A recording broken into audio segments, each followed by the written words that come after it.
ಹೃದಯದಲ್ಲಿ ಭಗವಂತ ಇದ್ದಾನೆ, ಕಾಪಾಡ್ತಾನೆ ಅಂತಾಳೆ. ನೀವು ನಾನು ಹೃದಯ ಕೊರೆದಾಗ ಒಳಗಡೆ ಭಗವಂತ ಇದ್ದಾನೆ ನೋಡ್ಬಿಡ್ತೀರಾ? ಇದ್ರೆ ಹೇಗಿದ್ದಾನೆ ನೋಡಿ, ನನಗೆ ಆರಾಮಾದ್ಮೇಲೆ ಹೇಳ್ತೀರಾ ಹೇಗಿದ್ದಾನೆ ಅಂತ. ಯಾರೂ ಕೇಳಿರಲಿಲ್ಲ ಮೆಹತಾಗೆ. ಆಯ್ತಮ್ಮ ಅಂದ್ರು. ಆಪರೇಷನ್ ಮಾಡೋಕೆ ಶುರು ಮಾಡಿದ್ರಂತೆ.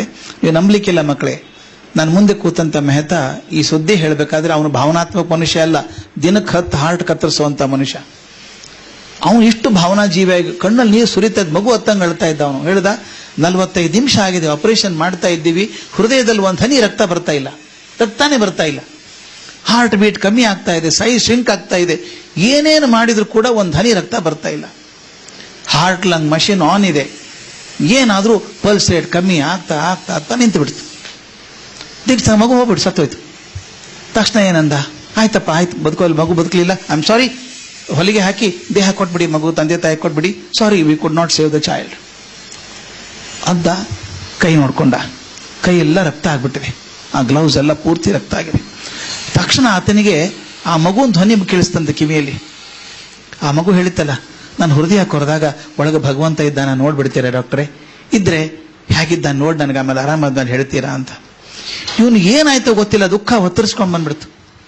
ಭಗವಂತ ನನಗಿರುವಂತಹ ಜ್ಞಾನ ಕೌಶಲ್ಯದಿಂದ ಮಗುನ ಉಳಿಸೋಕಾಗ್ಲಿಲ್ಲ, ನೀನಿದ್ದೀಯಾ ಅಂತ ತಿಳ್ಕೊಂಡಿದ್ದಾರೆ, ಹೃದಯದಲ್ಲಿ ನೀನಿದ್ದೀಯಾ ಕಾಪಾಡ್ತೀಯಾ ಅಂತ ತಾಯಿ ನಂಬಿದ್ದಾಳೆ, ಮಗು ನಂಬಿದೆ, ಇದ್ರೆ ನೀನೇ ಉಳಿಸ್ಕೊಂಬಾರ, ನನ್ನ ಕಡೆಯಿಂದ ಆಗಲ್ಲ ಅಂತ ಕೈ ಮುಗಿದ್ರು. ಕಣ್ಣು ತುಂಬ ಬಂದಿತ್ತು.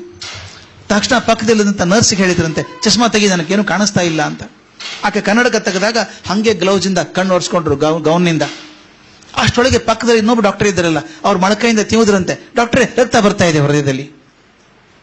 ಆತ ಹೇಳ್ತಾನೆ, ನನ್ನ ಪವಾಡದಲ್ಲಿ ನಂಬಿಕೆ ಇಲ್ಲ, ಯಾವುದೋ ದೈಹಿಕ ಪ್ರಕ್ರಿಯೆ ಆಗಿರಬೇಕು, ರಕ್ತ ಬರ್ತಾ ಇದೆ. ಹಾಗೆ let us try, put the lung machine on. Heart lung machine ಹಾಕಿ ಮುಂದೆ 6 ಜನ ಡಾಕ್ಟರು 4.5 ತಾಸು ಆಪರೇಷನ್ ಮಾಡಿದ್ದಾರೆ. ಡಾಕ್ಟರ್ ಹೇಳ್ತಾನೆ ನನಗೆ, ಆಪರೇಷನ್ ಇಸ್ ಕಂಪ್ಲೀಟ್ಲಿ ಸಕ್ಸಸ್ಫುಲ್. ಏನ್ ಮಗು ಏನೂ ಆಗಲ್ಲ, 50 ವರ್ಷ ಆರಾಮಾಗಿರ್ತದೆ ಮಗುದು, ಪೂರ್ತಿ ಆರಾಮಾಯ್ತು, ಆಪರೇಷನ್ ಆಗಿದೆ. ನನಗೆ ಹೇಳ್ತಾನೆ ಅವನು, ಡಾಕ್ಟರ್ ಶೈಲೇಶ್ ಮೆಹ್ತಾ, ಈಗ ಮಗು ರಿಕವರ್ ಆಗ್ತಾ ಇದೆ, ವಾರ್ಡಲ್ಲಿ ಇದ್ದಾಳೆ, ನಾನು ಇನ್ನೂ ಹೋಗಿಲ್ಲ ಆಕೆ ಕಡೆಗೆ. ಯಾಕೆ ಹೋಗಿಲ್ಲ ಅಂದ್ರೆ, ಹೋದ ತಕ್ಷಣ ಕೇಳ್ತಾಳೆ ಆಕೆ ನನಗೆ, ದೇವ್ರನ್ನ ನೋಡಿದ್ರ, ಹೇಗಿದ್ದಾನೆ ದೇವರು ಅಂತ, ಏನು ಹೇಳಿ ಅಂತ. ನಾನು ಹೇಳಿದೆ, ಡಾಕ್ಟರ್ ದಯವಿಟ್ಟು ಮಗುಗೆ ಹೇಳಿ, ಅಮ್ಮ ದೇವ್ರನ್ನ ನೋಡೋ ಹುಚ್ಚಿ ಬೇಡ, ದೇವ್ರನ್ನ ಅನುಭವಿಸ್ಬೇಕು, ದೇವ್ರನ್ನ ಕಾಣಿಸೋದು ಬೇಡ. ದೇವ್ರನ್ನ ಪ್ರತಿ ಕ್ಷಣ ಕಾಣಿಸ್ತಾನೆ ಗೊತ್ತಾ ನಿಮಗೆ? ಪ್ರತಿ ಕ್ಷಣ ಫೀಲ್ ಆಗಲ್ವಾ ನಿಮ್ ದೇವ್ರಿದ್ದಾನೆ ಅಂತೇಳಿ? ಅದು ನಂಬಿಕೆ ಗಟ್ಟಿ ಆಗಬೇಕು. ನಿಮ್ಮ ನಂಬಿಕೆ ಎಷ್ಟು ಗಟ್ಟಿ ಆಗುತ್ತೋ ಅಷ್ಟು ದೇವ್ರಿದ್ದಾನೆ ಅಂತ ಅನ್ಸುತ್ತೆ. ಅದಕ್ಕೆ ಹೇಳಿದೆ, ದೇವ್ರನ್ನ ನೋಡೋ ಹುಚ್ಚಬೇಡ, ದೇವ್ರನ್ನ ಅನುಭವಿಸ್ಬೇಕು ಅಂತ. ಈಗ ಡಾಕ್ಟರ್ ಏನಾಗಿದೆ ಗೊತ್ತಾ, ಅದು ಮಜಾ ಹೇಳ್ಬೇಕು ನಿಮಗೆ. ಡಾಕ್ಟ್ರಿಗೆ ಆಪರೇಷನ್ ಥಿಯೇಟರ್ ಒಂದು ದೇವ್ರ ಫೋಟೋ ಹಾಕೊಂಡಿದ್ದಾನೆ. ಮೊದಲೇನಿತ್ತು ಅವನಿಗೆ, ತಾನು ಜ್ಞಾನ, ತನ್ನ ಕೌಶಲ್ಯದ ಬಗ್ಗೆ ಅಭಿಮಾನ ಇತ್ತು, ಎಂತ ಆಪರೇಷನ್ ಆದ್ರೂ ಮಾಡ್ಬಿಡ್ತೀನಿ ಅಂತ ಇದ್ದ.